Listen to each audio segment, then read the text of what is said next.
G'day guys, and welcome to the show where I report on the latest in video game news. And today we have quite a lot of news to get to, but if you do end up enjoying today's video, please remember to smack that like button real good. And now let's return to the gaming news with our first news report on today's show, and it has to do with Xbox and the Xbox One and all that stuff that happened a few years ago where they didn't want you to trade in games or anything like that. It was all going to be very strict guidelines to how you can actually share games. All that stuff. Well, the interesting thing about this is we're up to about 4 years almost since the Xbox One came out, and finally one person from Microsoft has actually come out and apologized basically and stated that they were wrong to do such a thing or to plan such a thing. So here's what it reads at Yusuf Mehdi's LinkedIn page. So you can see right here, he says, "With our initial announcement of the Xbox One and our desire to deliver breakthroughs in gaming and entertainment, the team made a few key decisions regarding connectivity requirements and how games would be purchased, and that didn't land well with the fans. While the intent was good, we imagined a new set of benefits, such as easier roaming, family sharing, and new ways to try and buy games. We didn't deliver what our fans wanted. We heard their feedback, and while it required great technical work, we changed the Xbox One to work the same way as the Xbox 360 for how our customers could play, share, lend and resell games. This experience was such a powerful reminder that we must always do the right thing for our customers,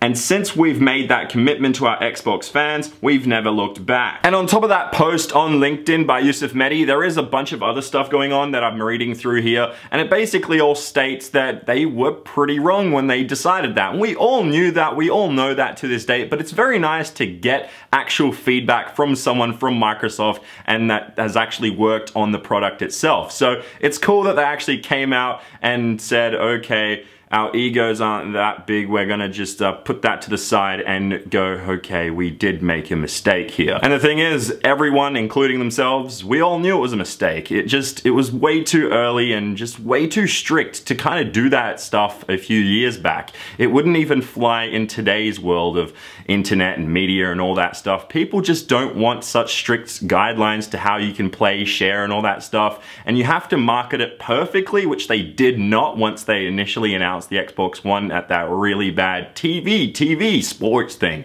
Yeah, that was really bad. So yeah, basically Xbox made a huge mistake, a massive fail a few years ago. They changed it, we all know that. And the Xbox One, it is what it is today because they changed those things, but now they've come out and said, okay, yeah, we did make a mistake. But anyway, moving on from that piece of gaming news and to our next piece of gaming news. And this one is a little less serious and a whole lot more fun because just look at this. Someone has gone out there and made a Switch dock. Yes, a Nintendo Switch dock.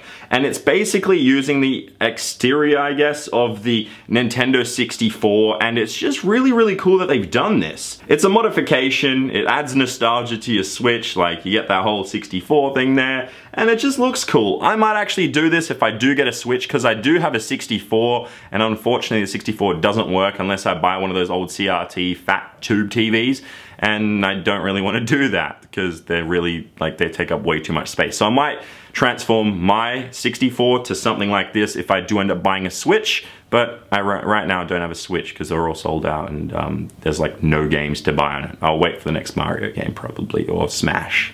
Yeah, Smash. Oh, yeah, I'm not sure. But if you want to check out the full video of that mod, check it out in the description down below. It's definitely worth looking at. So now let's move on to another piece of Nintendo Switch news, and it's a little more sad. So we move on from someone that has had the luck of having a 64, modifying and all that stuff and doing cool stuff there, but this kid, he actually, as you can see, he built himself a cardboard Nintendo Switch, including with the cartridge. Like, for some reason, I just find that really sad because his mum didn't want to buy him one. I don't know if she could afford it or anything like that. I'm not sure. I don't know their story. But what I do know is that this kid is bloody talented. He did this and it's just really awesome. So that's a weird piece of news. It's not full gaming news, I guess. I just thought it was really cool to share with you guys. But now let's move on to our final news report on today's show, and it is actual gaming news. And it's more stuff to do with Xbox, so we're bookending the show, starting with Xbox, ending with Xbox, because, well, a brand new update has come out for the Xbox One today,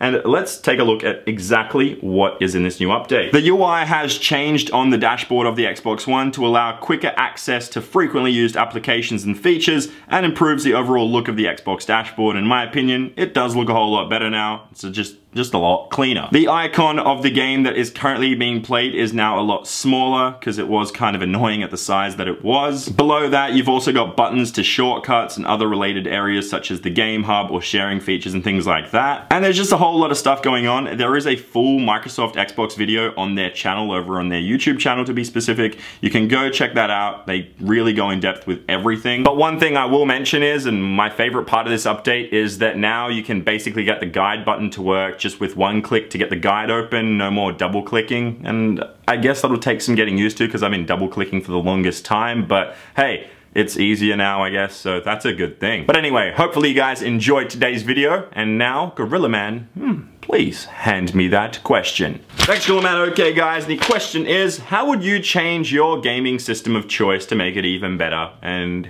yeah, how? So get creative with your answers and put them down below in the comment section, and you can end up on the next show. But if you enjoyed today's video, please remember to smack that like button real good, because I'm ChampChong, Max is Australian. My screens are off for some reason, but who cares? Let's go. I'll see you guys.